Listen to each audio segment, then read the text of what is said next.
Okay, there we go. Now we're recording. Test drive on the 1990 four-door silver automatic of Kevin's. Came in because it would barely run. A little shifting issue. I just test drove it. It test drives good, but I forgot to shoot a video, so we'll take and run it down the road really quick.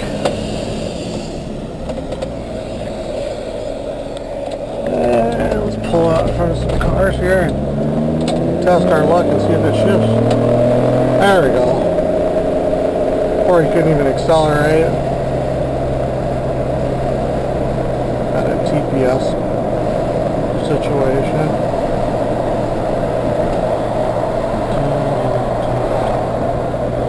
And as you can see, Kevin, it drives great now.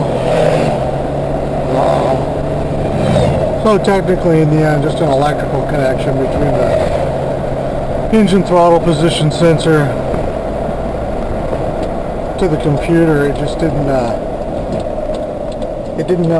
what percentage the throttle plate was open on the throttle body, and using the map sense. And so basically, what the map sensor is giving it a vacuum off the intake manifold, and then the TPS plate not being opened at the RPM.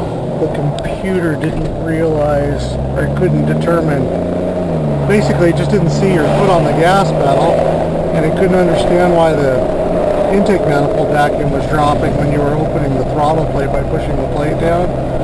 And it needs to see that stuff so it can shift the transmission properly. So basically it's using load, engine intake vacuum load, to shift the transmission, and then the software is basing it on just some basic knowns. It's an old computer system, but it's looking for a basic target RPM, a basic intake vacuum,